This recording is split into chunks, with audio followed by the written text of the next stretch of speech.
I've never been in that position. 20 plus years, made it through all type of layoffs and acquisitions and everything until that day. That was God. Oh, for sure. When I first got laid off, I went to her and I said, this is what I'm going to do. She immediately, I support you 1,000%. There you go. Go for it. You got this. I believe in you, right? So I felt that support and I know what it does to a man. Like it shot me through the roof. Boy, I'm talking. I hit the ground running. You don't need no Viagra or nothing after that. No Cialis, nothing. To be fair, I didn't need it before. Okay. Whether you are working a 9-to-5, have a side hustle, or a full-blown entrepreneur, this episode is for you. But before we go into that, I have a huge shout out to my recording studio, Prep and Shed. That's PrepandShed.com. Prep and Shed. If you're a recording artist traveling in the Atlanta metro area or a resident musician, there's absolutely no better place for rehearsals. I've been recording many of my podcast episodes in their living room style podcast studio. They have amazing equipment, high tech. The sound quality is unbelievable. Their professionalism, accommodations, and service are second to none. So visit their website. Again, that's Prep and Shed, PrepandShed.com. Maybe you're looking to record your own podcast and you don't want to navigate through having to buy equipment, learning how to use it all. Just give them a call and check them out.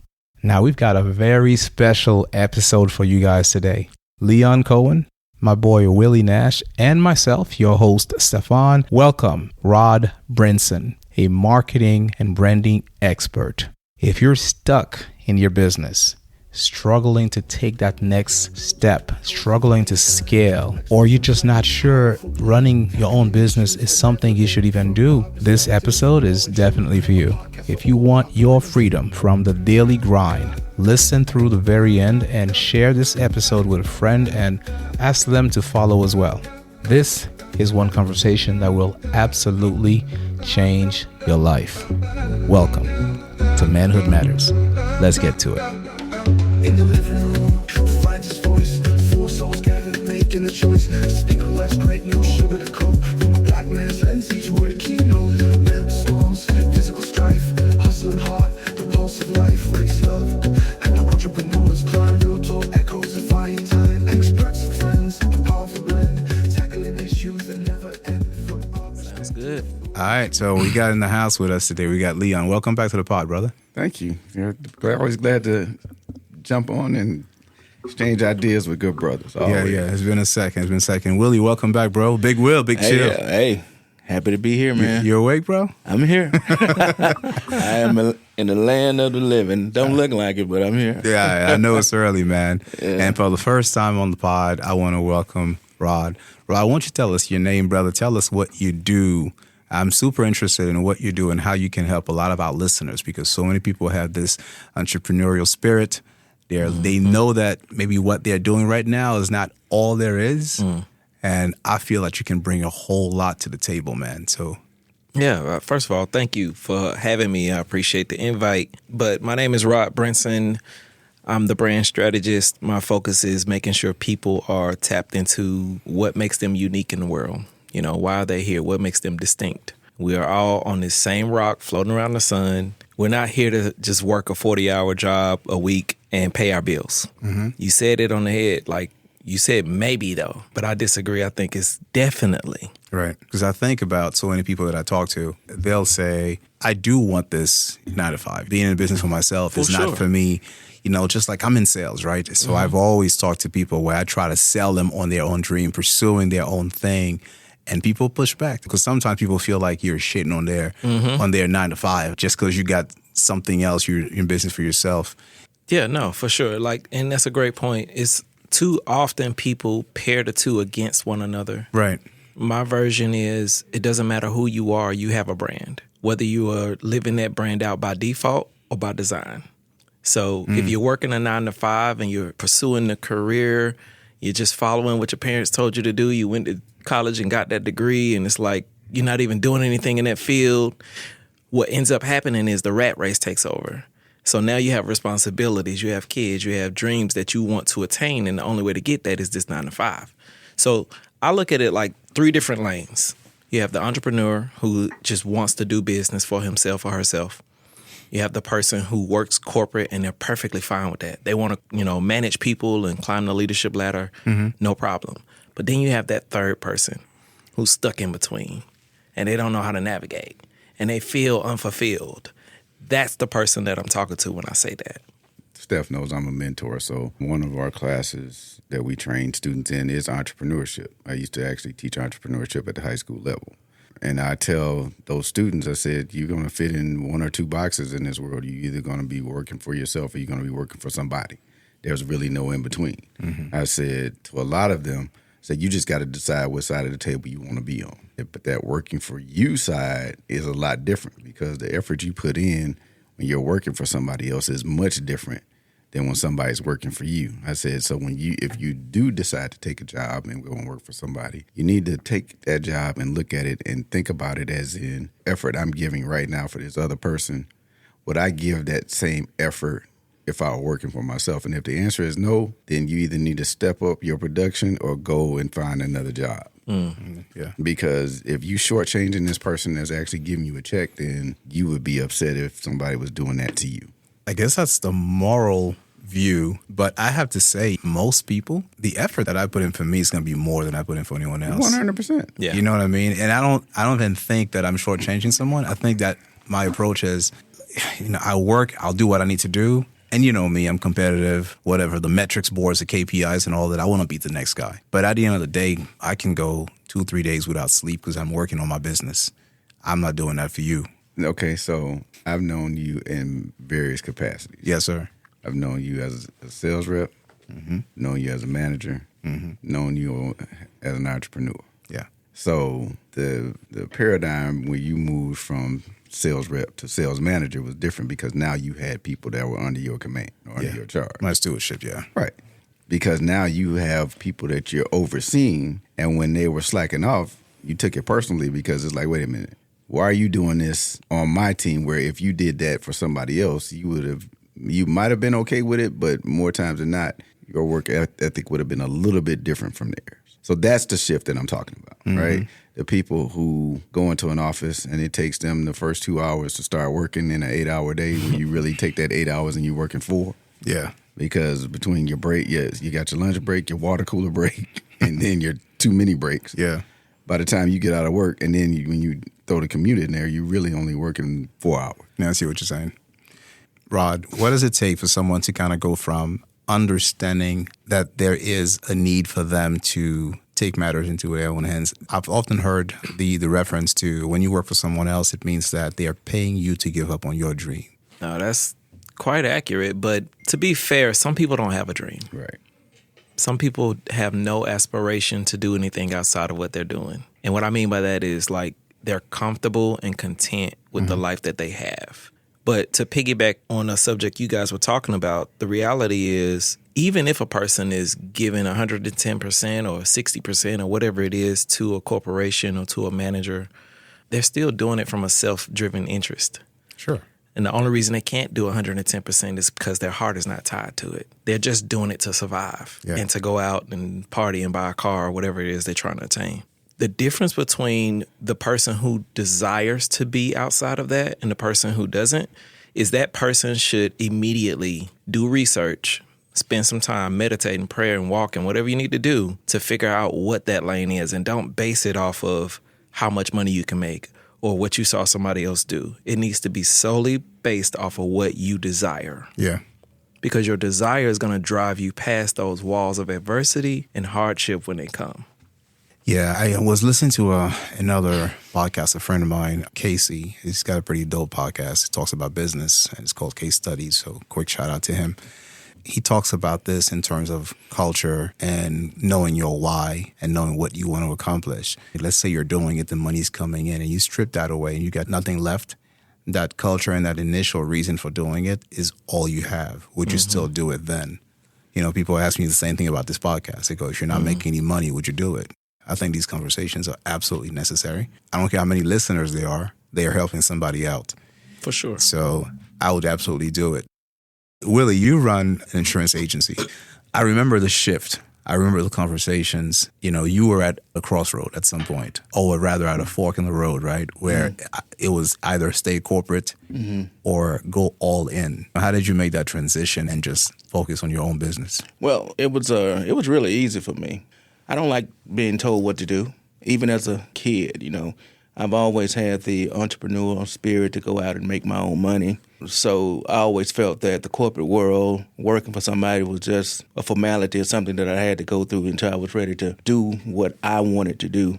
So for me, it was relatively easy for me to just step out there and do it. I know both of you guys. I mean, all three of us, all four of us rather, we know it, we see it. It's people that are totally risk adverse. Just like, I can't take a chance. I can't fall on not having a guaranteed paycheck this coming Friday. Yeah, I was never like that because, the money that I make now, if I was in the corporate, I wouldn't be making that.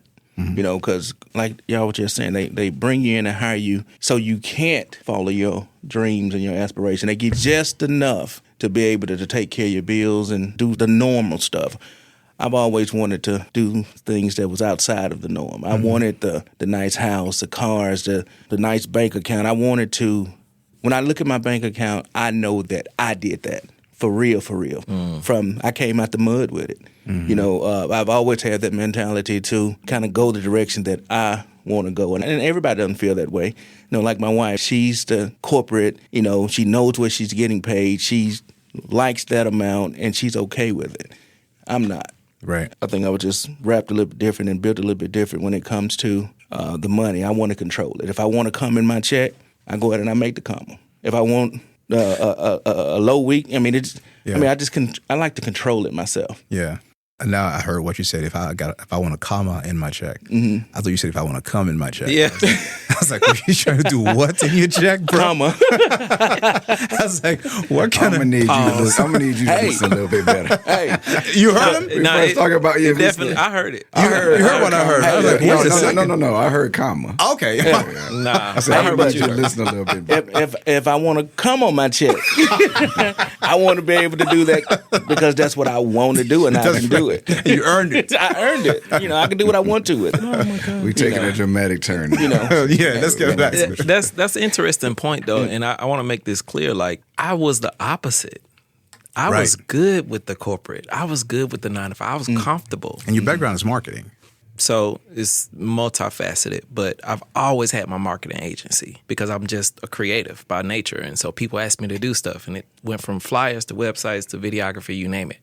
And so it was always a side hustle. It was always extra means to make sure ends meet. Yeah. But my focus was corporate. I was good with that. And I was climbing a ladder doing my thing, but it just kept festering to the point where I couldn't ignore it anymore.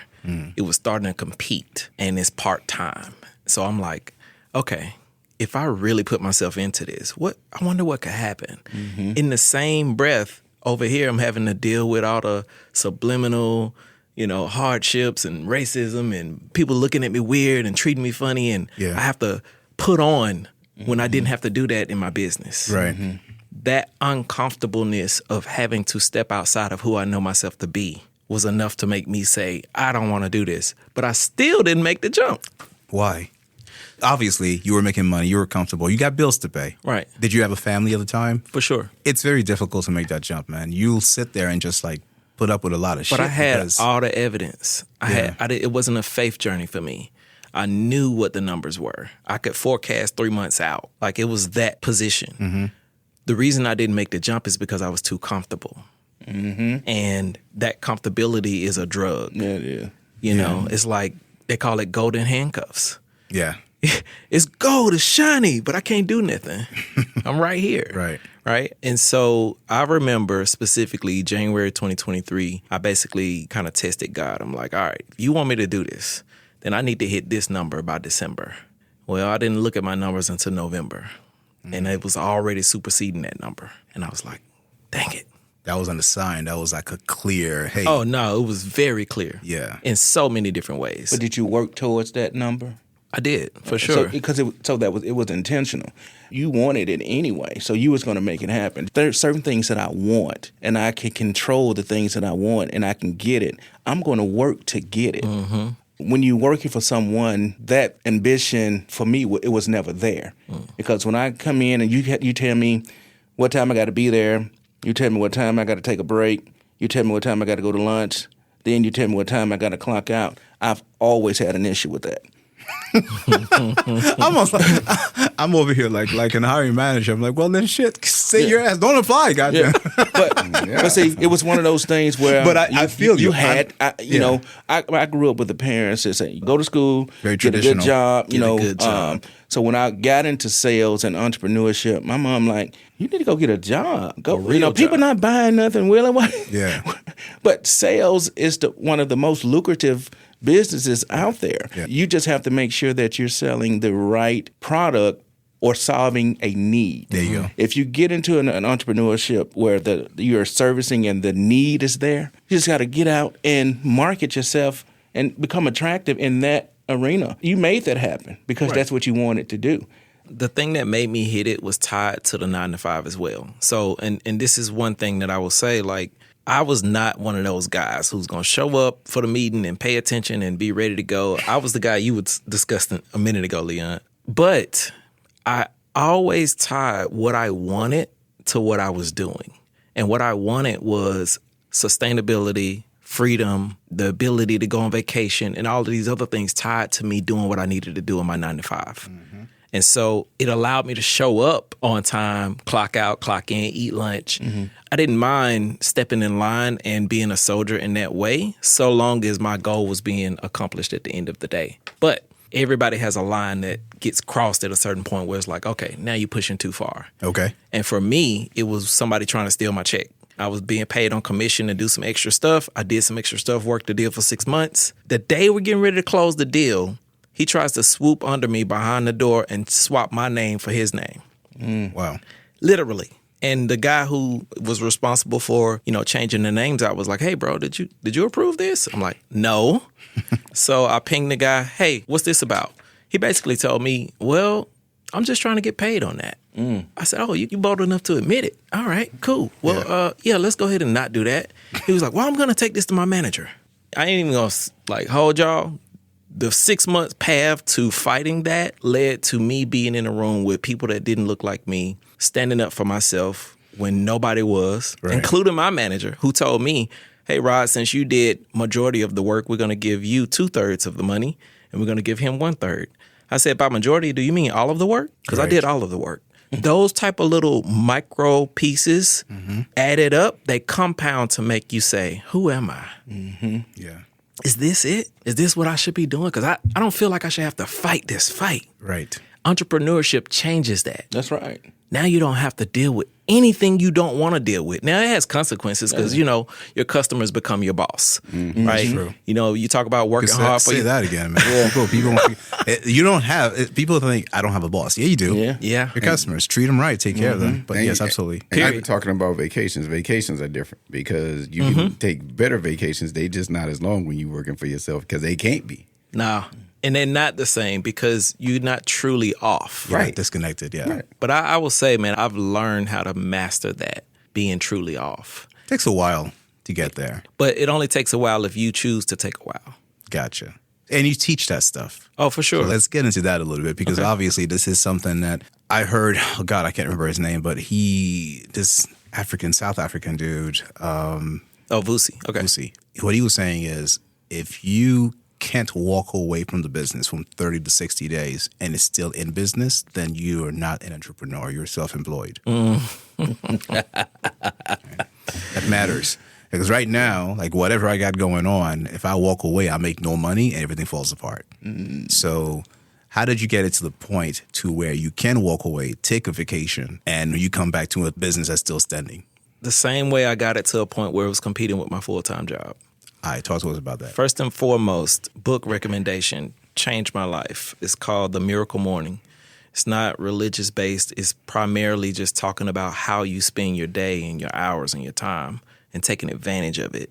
So after reading that book, I started getting up at 5 o'clock in the morning every day, including the weekends. And so I would work my business, but I wouldn't work in the business. I would work on the business. So I would just strategize and come up with different ways to do things for 3 hours every day. Imagine that. Imagine the compounded interest of just thinking through things. Eventually, you're going to get to a space where you know it left and right? But not just knowing it, knowing how. And so after 3 months, 90 days specifically, I thought I would have some kind of master plan on how to scale and, lay it all out, and I didn't. But stepping back from it and taking some time off from doing the strategy, it clicked. It's almost like trying to find some keys. You run around the house frantic, you late, you can't find them. You sit down on the couch and they're like right there. It's like, man, they're in your pocket. I didn't know these keys were here. You had it all along. No, I'd had it all along, but I needed to do the running around to get the fatigue and the endurance necessary from a thought process to be able to think through what it takes to figure it out. So the bottom line is I figured out that in order to grow, I had to be willing to break bread. What do I mean by that? Yeah, I was about to ask. Let's say I get a website deal. I can build a website in 3-4 weeks, $3,000 job. Okay. Instead of me building it, pocketing all of that money, why don't I hire a web designer, pay him or her $1,500, save my time, use that time to go out and find somebody else to do a website for while that website is being built. Now I'm pocketing $2,000 or $1,500 without doing anything. You multiply that over with logos and videography. Before you know it, you have a 14-member team. You're making $150,000 a year part-time, and you're wondering if you should quit your job. You can stop wondering at that point. Shit. Ain't nowhere in the world I go. So what do we call it? I'm going to call it, for lack of a better phrase, the ugly duckling phase. There's a segment of your journey to where you're struggling. Right? So quitting the job is super hard because when you first start that journey, which is why not everyone's an entrepreneur, right? Not all of us are working for ourselves and doing whatever because it's super hard. At the end of the day, it is sales. It doesn't matter what you do, right? Whether it's a service or a business, you're selling a product yourself or a solution. And it's hard because they're not just banging down your door, right? It'd be great if they were, but that's not what's happening. Right. So how do you survive that transition? What keeps you going? For me, mine was not necessarily customer based because I was doing the renovations part. So once I finished the house, I had to have an agent come in and actually sell the house. So I wasn't in control of the customer base. I was just in control of the product. And it's scary because you're sitting on an investment. You spent money buying it. You spent money fixing this house. You're paying a mortgage on it. It's got to sell. Yeah. So I got through the first 5.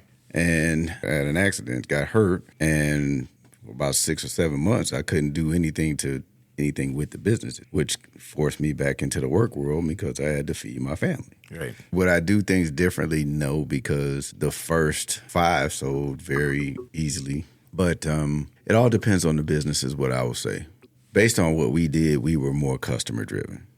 And I hated that side of it. Yeah, when you and I work together, for sure. Yeah, I hated to depend on someone's whim, moods and bullshit. And it wasn't always a singular customer. It was a family unit. You sold one person and somebody else comes in and pisses on the dream, and then all of a sudden it's just like, well, I want to do it, but my wife don't, so I ain't pissing her off, or my husband don't want to do it. He said no. So I got tired of that part of it. Yeah. I got tired of that part of it, and I got tired of managing people.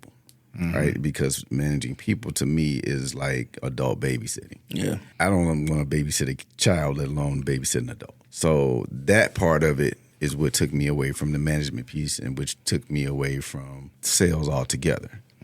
What I wanted to do was to be able to, and that's what I was doing, was to find a product, let somebody else do the sales piece of it, and just manage the product, which was much easier. Gotcha. What about you guys? Ugly duckling phase. How do you survive that? How do you overcome that? Well, for me, because there's a section to where it sucked for a while. Oh yeah, big time. Support. Family support. I always have to go back to my wife. She was very instrumental getting to where I am now because early on, coming to Atlanta, I'm originally from Memphis, so I've only been here in Georgia 10 years. Coming to a brand new state, transferred with ADT. The market was different here. So I said, I have to do something. I can't survive not bringing anything in. So my wife gave me the opportunity to start the insurance business. Georgia was just so much larger than Memphis. Listen, Not just Georgia. Yeah. You could just pick any old city. Yeah. Douglasville. Oh It's man, larger than Memphis. I mean, it was crazy trying to maneuver and trying to understand the mindset and the people here in Georgia, because it's a different mentality. And I had to get used to that. I had to get used to the traffic. I had to get used to, I was already fine with going to people's houses, but the market that I'm in, senior market, you get to see some really horrible conditions. You're like, man, I can't. How do people live like this? But I'm going into those houses, Right. And going back to with my wife and the support system that you had to have to start a business. That was very instrumental for me. Yeah. But once I got here and I started building relationships, I started meeting people.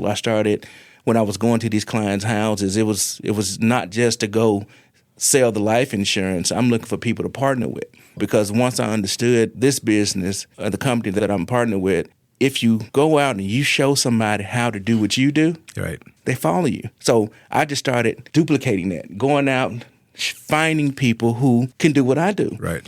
or had the desire to do what I did. And I taught them, trained them on what to do. Now 25, 35 agents doing what I do. Yeah. So I mean, it was some months, man, or some weeks. I mean, literally no money, none. Sometimes I come home on a rough day. I just lay my head in my wife's lap, and the tears come down. I'm just like, man, because you're trying. I know. I mean, I would leave 5 or 6 o'clock in the morning to be on the other end of Georgia by 9 o'clock. And then sometimes I would come home 12 or 1 o'clock in the morning, not making a sale. It was very, very hard. So when I look at where I am now, and sometimes my wife had to remind me, hey, you're doing good.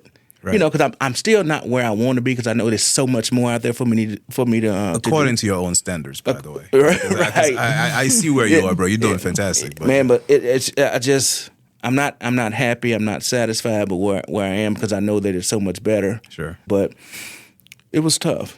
It was really tough. That's why most people quit, bro. Not too many people are cut out to go work. Leave your house at 5 o'clock one morning. Come back the next day, because you come back at 1 o'clock the next day. Yeah, I mean, I slept in Walmart parking lots. Yeah, I go to hotels. No, not the nice hotels. Yeah, it was the ones Super 8. Just man, Motel 6. Motel 6, $30, $40 a night. You know, and you can't go to sleep because people outside playing music loud. A woman and man out there arguing and fighting. But I had to do it and make no money. But my desire to not be told what to do was that great that I was like, I'm going to tough this out. I want to have control of my money. I want to have control over my time. So if I don't work for a month, literally nothing changes for me. That money still comes in no matter what. Now, Because I went through the ugly duckling phase of that to now sitting here. I'm making money right now, sitting here talking to y'all. I was looking at my phone, one of my agents just made 3 sales. I get paid off of that. Yeah. Well, you said the important part, too, was the family support. If you don't have the family support, it's tough. It's impossible. I was going to say it's virtually impossible. I'm not going to even say, the only way that is not impossible is that you get rid of the family. I mean, for real. And there's a lot of men and women that have walked away from family because their family didn't support their dream. I got a different opinion on that. And it's not like completely different, because I agree to it to some degree. But family supporting you never looks how you imagine it would. But what happens when they are dipping a toe in and barely supporting, or they start out supporting, but then when money ain't showing up, they start backing up? You have to have what you're doing tied to something bigger than your family supporting you. Otherwise, you're going to quit anyway. Well, I think what me and Willie are talking about in that standpoint is a wife. Yeah. Right? We're not talking about my cousins or uncles or nobody. Or your mom I'm still and on dad. the same page. Because that getting into an argument with a wife about, hey, we ain't got no money coming in. Hey, what are you doing? Yeah, that is enough to defocus you to the point to where you're like, okay, is it worth losing my family? Is it worth losing what we build? Is it worth going through a child support custody case? Right. Is it worth all of that to prove a point? And then if I'm wrong on the other side of it, that it doesn't work. And to your point, brother, I'm 1,000% with you. That's exactly what I mean. When that moment happens, and I'm talking from experience, I've been married 16 years. When that moment happens, and the wife is like, how we gonna do this? I don't know. She's stressing because she doesn't feel safe. She doesn't feel secure. She doesn't know how things are gonna line up. But men have vision. It's on us to cast that vision. It's on us to stay strong in the midst of the storm. It's on us to say, you know what, we're gonna figure this out together, right? To add to that, I can only talk about my wife and the support that she gave. She didn't panic. We came up with a solution together. Right. Okay, Willie, I know this is what you want to do. All right, we're going to do this, we're going to do this, and we're going to do this. That's the support that I'm talking about. Not just, all right, I'm going to pay everything, I'm going to do this and do that. You go out there and make it happen. No, we work together. Right. We work together. We put a system together. We put a plan together on how we were going to weather this storm. For sure. I feel if the wife don't support you in that aspect, I probably would have to find another wife. Yeah. Because you're not willing to give up on that dream. No, I'm not. No, I'm for not. sure. But That's and strong. here, this is why I'm taking a stand on this side and planting my flag. I think that everybody doesn't get that support and they don't know what direction to turn in. And everybody can't just change their wife. They want to keep their wife, but they also want to pursue this dream. So what do you do when you're caught in that paradigm where the wife is not on your board, but you still want to do this? If she's not on the board with me, I'm gonna have to think about the relationship.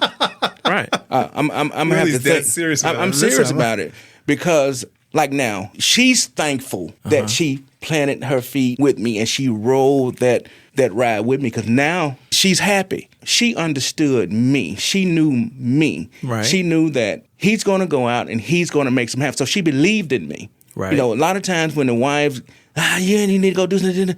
Sometimes they don't believe in you. You probably let them down a certain amount of times, or their fathers let their mothers down. So this is what they see. But I showed her something different. She knew the potential was there. She knew that I could make some things happen. So that's why she supported me the way that she did. Let me say something on that. So that's the important part, right? Which is you didn't say she believed in your dream. Right. You said she believed in you. She believed in me. That's And that's the part that I'm kind of really talking about is that if a woman believes in you, and my wife actually helped me in my business. My wife, I would go and find the property, I fixed it up, and she would stage it for me.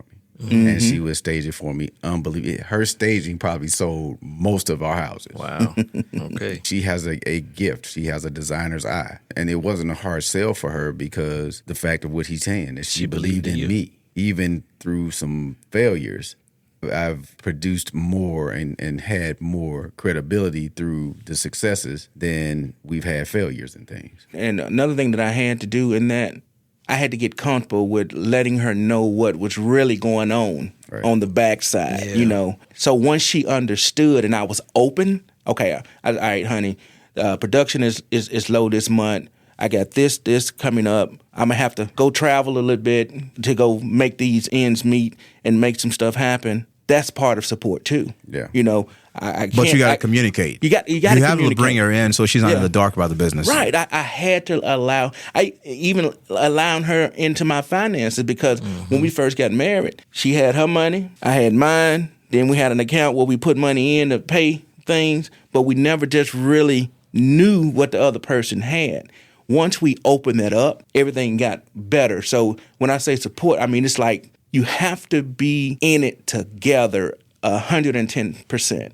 And when you have that person that would be in the trenches with you like that, it's going to elevate your business. A team is always going to perform better than a solo person for sure. And I don't want to make this seem like I'm not on board because I 1,000% agree.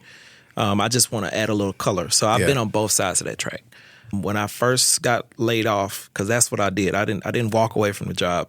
God had to remove it from me. Okay, gotcha. Right. So that November when I hit that number, the following February I got laid off. You still weren't going to make the jump, but someone kicked you in your back off the cliff. Yep, at the top of the cliff. So I'm having lunch with CEOs, traveling the country. I'm making the most money I've ever made in my life. Everybody in the company knows me from a positive standpoint, right? Yeah. Laid off. Wow. I was like, okay. That's the part about jobs that I don't like. Yeah. You take the control from me. Hey, we don't need you no more. Yep. I've never been in that position. 20 plus years, made it through all type of layoffs and acquisitions and everything. Never been on the cutting block until that day. To that day. But I thought about it for 2 seconds. I already knew what I was going to do, right? So I went to my wife. That was God. Oh, for sure. Yeah, Which is that was why God. I already knew. Yeah. Because he had already been telling me. You know, sometimes he removes things out of our life that we know that we don't need.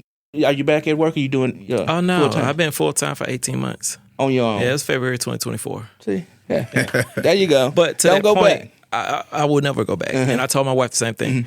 When I first got laid off, I went to her and I said, this is what I'm going to do.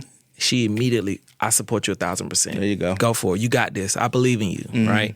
So I felt that support, and I know what it does to a man. Like, it shot me through the roof. Boy, Yeah. I'm talking, I hit the ground running. You don't need no Viagra or nothing after that. No Cialis, nothing. To be fair, I didn't need it before. Okay. Just want to make that clear. Definitely didn't need it after. But fast forward 4 months, I go to a conference, Myron Golden in Tampa, Florida. Blew my mind. 3-day conference from 9 to 5. Paid $1,000. That's all it was? $1,000. That's just the ticket. That's not the flight and the hotel. No, that's not what it costs today because you can't get in no Myron Golden. Oh yeah, for no, no $1,000. Yeah, no, he said that was his last time doing that. Yeah, I'm sure. But go on. Yeah. So by 12 o'clock the first day, I had my money's worth. And I'm not a conference kind of guy. Yeah. From that day, I knew being in the room matters more than anything. That's right. So I come home supercharged. I mean, it's almost like I got hit by some voltage that I didn't have before. Like, it shifted the way I think with business, entrepreneurship, branding, marketing, the whole nine. Because I'm like, there's so much more if it's not tied to my time. If I'm physically sitting there creating something for somebody, I can only do so much of that. Correct. Even if I scale out, hire other people, it's only so much because it's still tied to my time. How can I do something where, to your point, if I go on vacation or a hiatus for 3 months, the business continues to go. So all of that strategy, all of that time wrestling with it, trying to figure it out. This moment with this conference, it was like, I'm pretty sure y'all around my age, y'all probably seen Last Dragon when the glow started happening. Yeah. Whole different fighter at that point. Yeah, you know what I'm man. saying? Yeah. I think the Matrix stole that at the end, but you know, we ain't gonna talk about that. But I never made that connection. yeah. But yeah. Yeah. So that moment happened for me, and I realized I've been doing this wrong the whole time. It's just like a cosmic shift, man. It's like I now know what I need to do, but I had the vision. My wife didn't have the vision. She had the vision for the marketing agency. She didn't have the vision for the brand strategy. So when I came to her with this brand new vision, I told her I wanted to pay Myron Golden $27,000 to make it happen. She was like, "Boy, you done lost your mind." Yeah. How much? Yeah, that's how much I thought it was going to be, period. Right. Yeah. So that's where the shift in the support happened for me. And I'm like, well, no, you have to understand. But here's my point to you. I didn't fight with my wife. I made it clear to her, I don't want to move if you don't want to move because we're in this together. I'm fighting for you more so than I'm fighting for this dream. And so I care about my marriage right under God.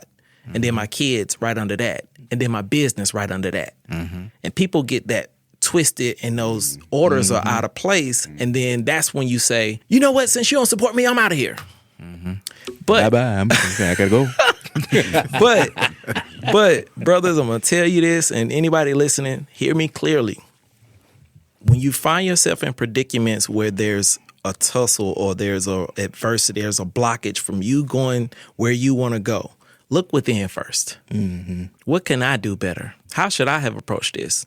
What should I do to make sure that this person gets this sale? Because at that point, my wife is my customer. How can I sell this to her? How can I make her understand the vision so that she can be on board and support me? So that journey was 3-4 months. So the bottom line is she absolutely supports me 1,000% now, but I had to understand that the vision didn't get given to her. It got given to me. Right. It's not the dream that she needs to believe in. It's you. It's me. Right? So you might fall flat on your face for 2-3 of those dreams. Right. And they may not work out. You might have different ventures, things that don't work out. But essentially, the thing she has to believe in is, are you the type of person who's going to get up and go and do everything that you need to do, no matter what, come home 17, 18, 24 hours later with no money in your pocket and not give up and not just sit on the couch and just be like, hey, well, I guess it didn't work out. And Rod, so help us, for people who are in that transition phase, how does your business help some of those people? And how does your business help people who are further along their journey? I'm going to do you one further. I'm going to talk to the person who's working corporate as well, who doesn't care to do entrepreneurship. Okay. By the way, the company that laid me off ended up hiring me to come speak to the company. It's a full circle story, brother. Oh, man. Trust me. You must have walked out with your pants unzipped. Like, that's how I would have walked in like, yeah, y'all see me?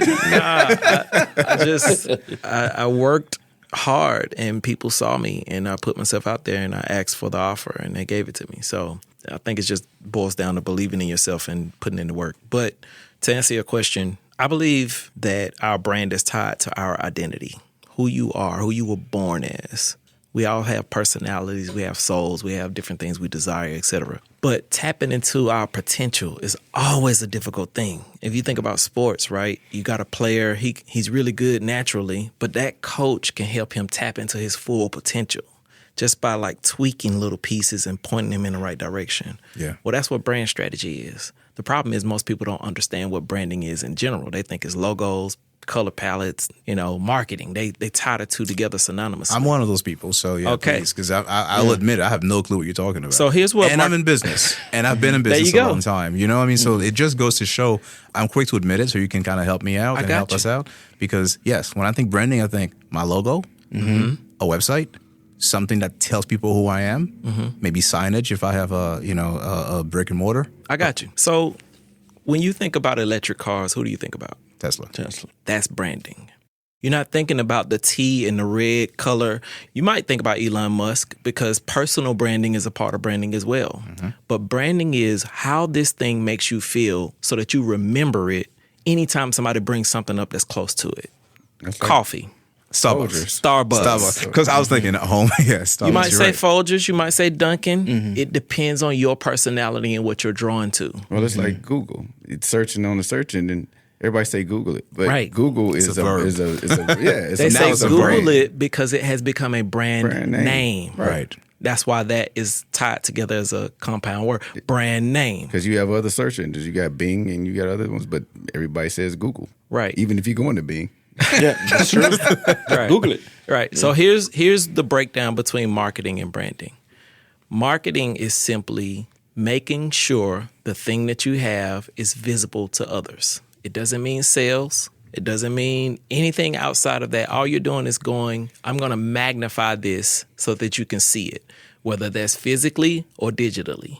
So that's why back in the day, it was flyers, newspaper, billboards. That was the big thing. Now that we're in this digital space, it's social media, email, text message, right? But that's all marketing is. I have this thing. I want to put it in front of you in hopes that you do something with it. Branding is the person actually deciding to make that decision based off of how it makes them feel.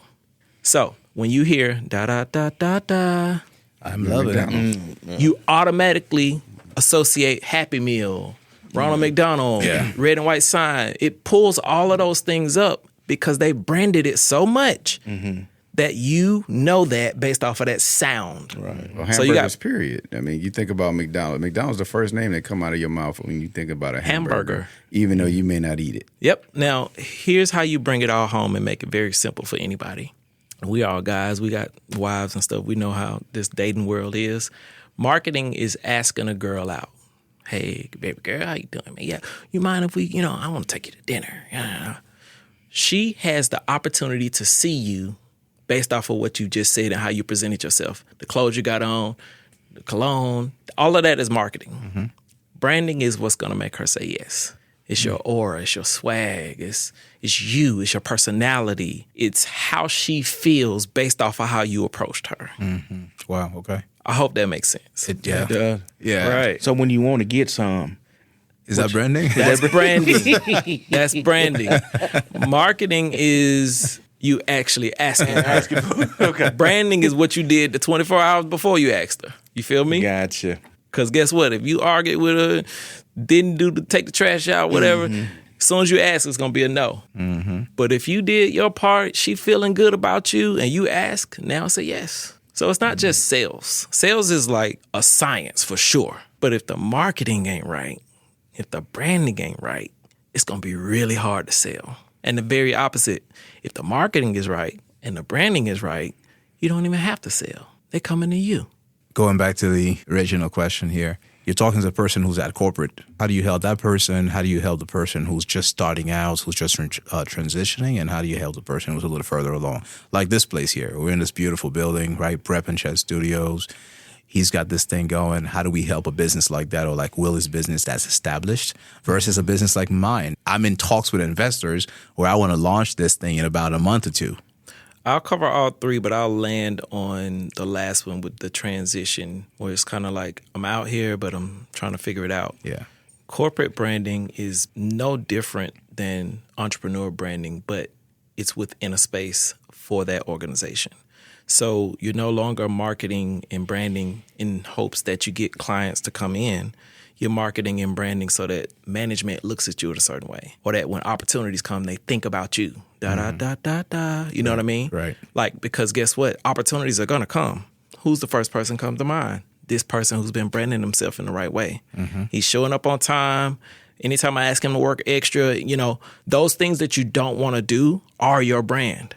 I'm not saying you have to shuck and jive or tap dance. I'm just simply saying decide what you want and then go for it. Mm-hmm. The person who is full-time entrepreneur, and this kind of goes to the person in transition too. I have this framework called brand, pun intended. The B is for belief. I believe that everything starts with your mindset. If you don't have the right mindset as an entrepreneur, like you had the mindset day one, Willie. It was just like, I'm going to do this. It's so many different... With or without you. but I'm glad you're here. Yeah. So that mindset is key to everything. And it's so deep, I won't even go into it now. The R is for roadmap. If you don't know where you're going, where you came from, what the strategy is to get there, the goals, the forecasting, your numbers, you have to know what's going on in order to go where you're trying to get. And then the A is for appearance. Highly overrated, but highly underrated. How you show up in the room matters. How you dress, your hair, all of that stuff that I used to not care about, I care about greatly now because I know it makes a big difference. I always wanted people to just accept me for who I am. But they have to get to know who I am. And the first impression I give them is going to make them decide if they want to get to know me. We're visual creatures, People can see your soul when you walk in and see your integrity. They see you. So that's my point. Yeah. I thought it was that only, but it's everything. It's your outward and inward appearance. The N is for network. Your network is your net worth. And if you're not connected to people, if you're not just out here to serve somebody other than yourself, you're going to find yourself by yourself. So you have to connect with other people, be willing to serve them, find out how you can help them. And your network will literally speak for you. I just landed somebody yesterday to speak at my in-person event. I looked up at this lady like, man, I would love to work with her one day. As soon as I connected with her, she was like, oh, I heard about you. You're connected to this person, because I've been networking. Yeah. All right. And so I landed that deal, by the way. Nice. So the D is for drive. That's the last piece. If you don't have drive, again, as soon as that wall hits, because that wall is going to come, it's going to test whether or not you truly want this. Yeah. Is this what you want? Because if you want it, you're going to go after it. And if you don't, you're going to quit. So I don't know if that explains it, but the bottom line is that person that's in transition or doing this thing full time, you got to go all in. Yeah. There's no halfway. You can't expect to get $1 million with a $10 marketing plan. But here's the problem. I ain't seen it work yet. Everybody wants to get a new brand made, but nobody wants to be made brand new. That part. Yeah. We're going to have to rewind that a couple of times. That part. Yeah. Everyone gets to the point to where they're seriously tested to see whether or not they have what it takes.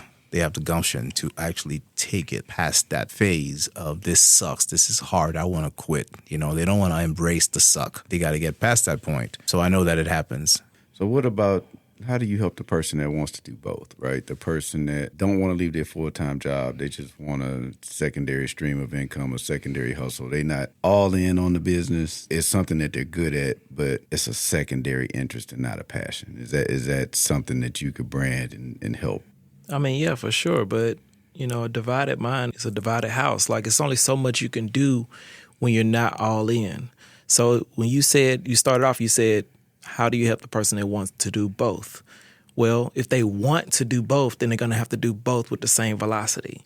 But if they don't want to do both and they just want to make some extra money, then that's fine. That's the person I'm talking about. But guess what? You can market it and brand it to death and put it in front of people and try to get it to sell, but they're going to see right through it.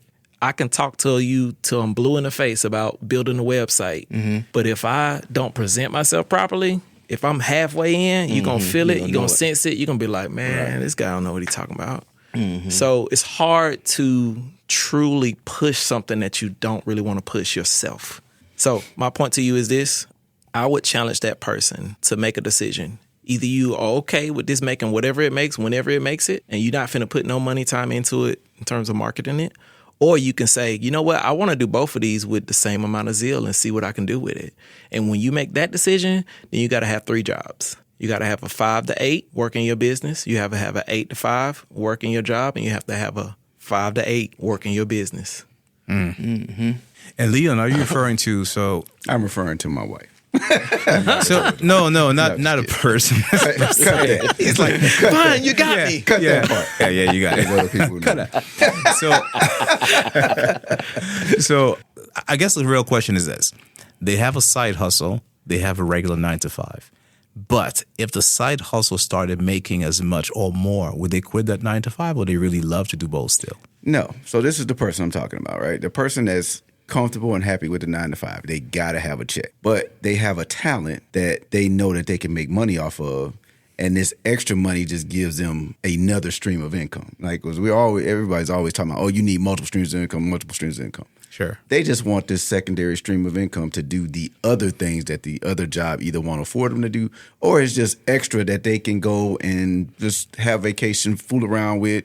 Maybe they got a child in college, they want to send some extra money. It's not their be-all and end-all, but they just want enough customers to keep them busy to make a little bit of money on the side. It's just side money. I want to jump in real quick and say this, and please just I got you. Keep in mind what you're about to say. So, for example, for me, right, multiple streams of income means something a little bit different in the sense that I may have a side gig where I still kind of do alarm and solar sales. I'm not chasing it, but if it comes my way, I'm happy to go do it, right?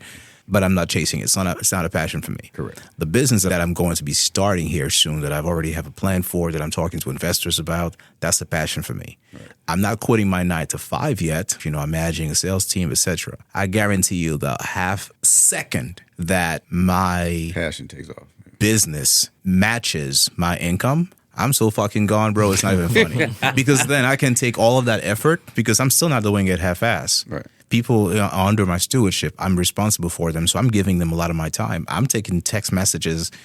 I'm working tomorrow. It's Labor Day, but I'm going to be out in the field with reps because they need my help. I don't want to be doing that. I just don't want to put my family at risk. Now, if I was single, it would be different because I could jump into this business that I know will not show me any revenue for the first 6 months.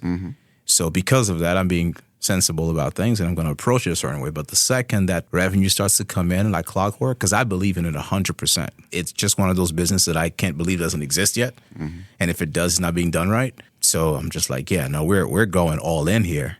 So you guys answered the question in your response. You can lie with your words, but your energy is going to tell the truth every time. Right.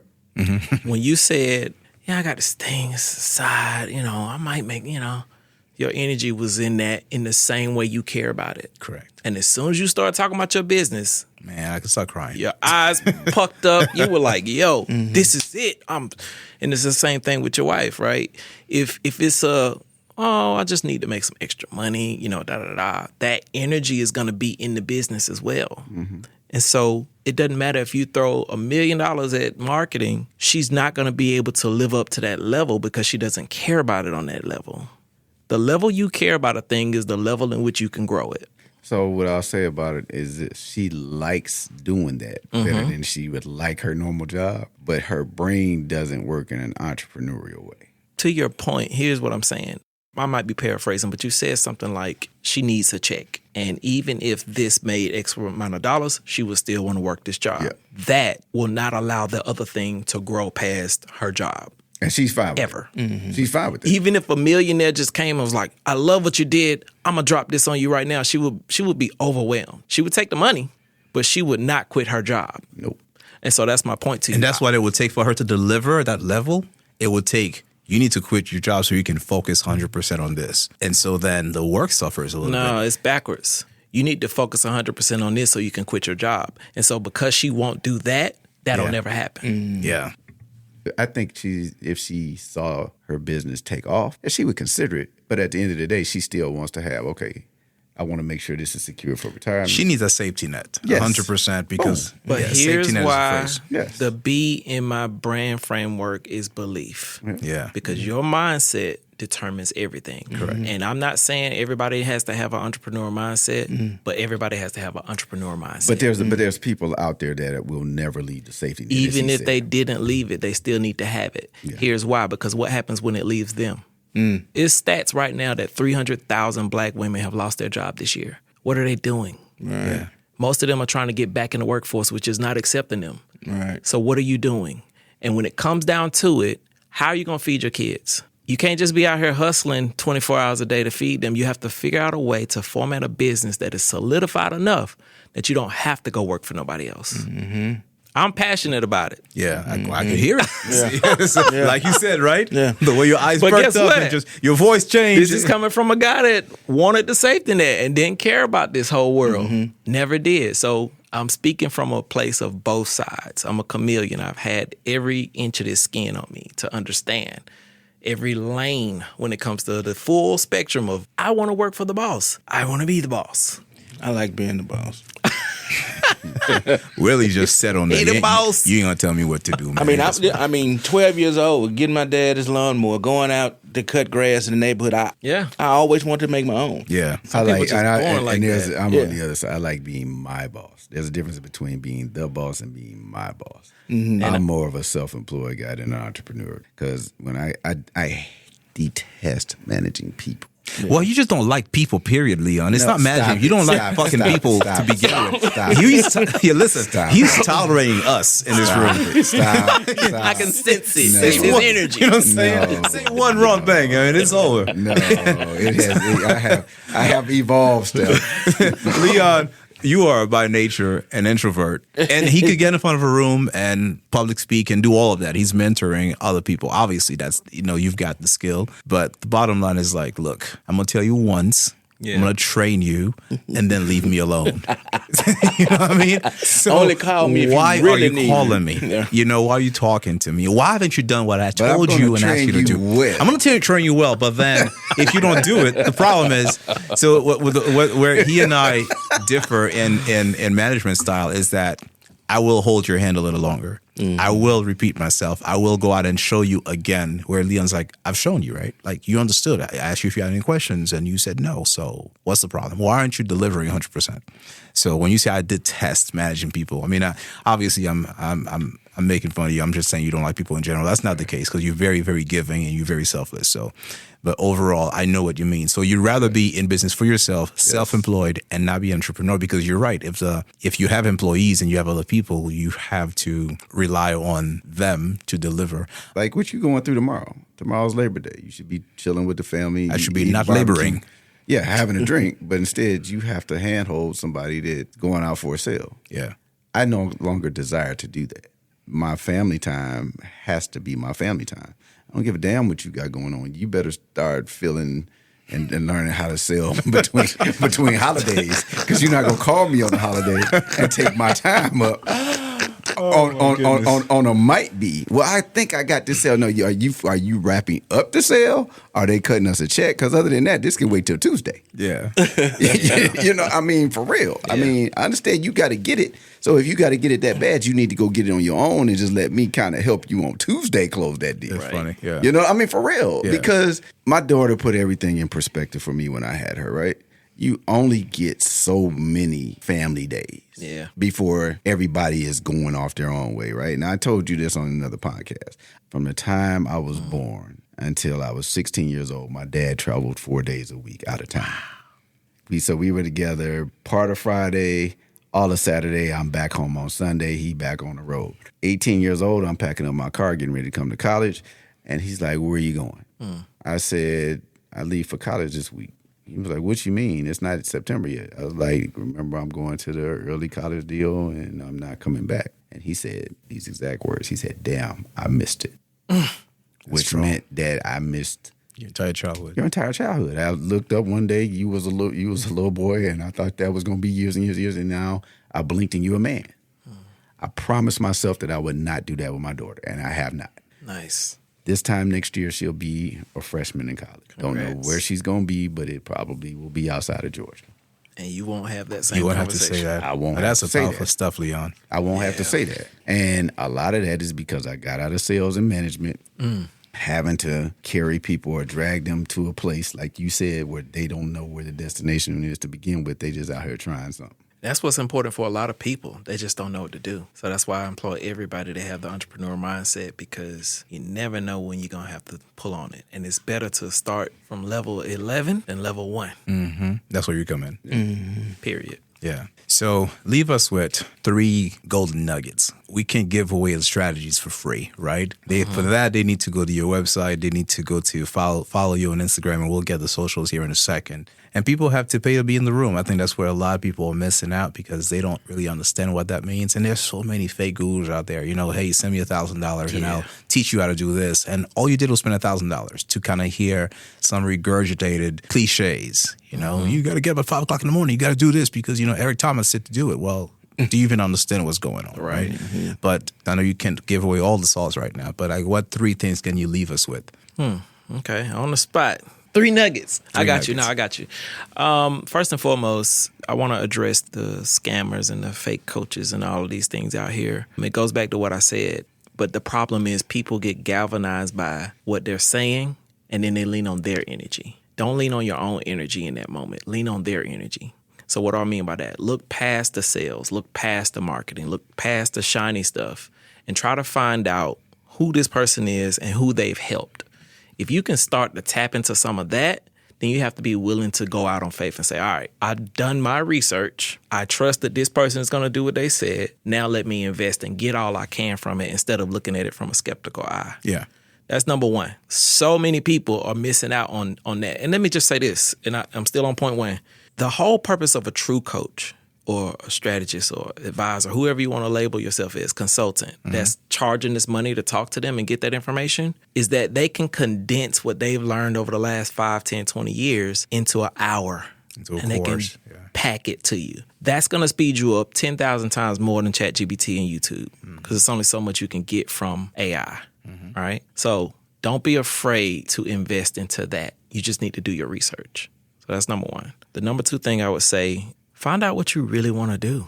So many people don't know. Like, for me, I would be a movie director if money was not an object. If my house was paid off and everything was done, I would literally go shoot a film tomorrow. That's my passion. That's my heart, right? Yeah. But guess what? I'm directing brands right now. I'm not waiting. You see what I'm saying? So I know what I want, and I'm doing it one way or another, right? It may not line up where I'm in Hollywood, but I'm still directing brands. You can literally see stuff on my social media where I'm behind the camera. Yeah. And I'm telling people what to do, and I'm writing stuff. So find out what you want to do and pursue it. I wasn't waiting until I made enough money or until I graduated. Or people wait until they die, and they're in the grave talking about, dang, I wish I would have. Yeah. I don't regret losing money or failing. I regret not trying stuff. That's right. All right, so that's number 2. And then finally, I would say with number 3, work on your brand. You have a brand. Learn what it is. Develop it. It's going to be the most important thing in this AI world. Everything is artificial. Make your art official. Ooh, man, that's a Manhood Matters exclusive right there. Damn. You understand what I'm saying? Awesome. Yes. Yeah, that was great. Life imitates art, but art imitates life as well. So you need to make yourself so profound, being the highest version of you. I know people talk about frequency and vibration and all sort of psychedelic or hillbilly stuff. Yeah. It's real. Who you are determines everything. And if you believe you can't do it, you won't be able to do it. That's right. The man who believes he can and the man who believes he can't are both correct. That's right. My favorite quote is tied into the brand thing to wrap this all up. Abraham Lincoln said, if I had 7 hours to chop down a tree, I would spend 6 hours sharpening my axe. Love it. Get prepared, because it's coming. That is powerful stuff. So before we ask you where we can find you, Big Will, Big Chill, tell us where we can find your agency, brother. All right, yeah, I'm on social media, Nash Group Insurance. I'm gonna tell you something funny.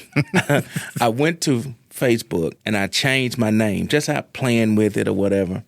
And so it says Nash Lee. I saw that. Yeah, and now I got to wait 60 days or whatever to change it back. So to be honest with you, I don't know what. So what about? Just tell us about Instagram.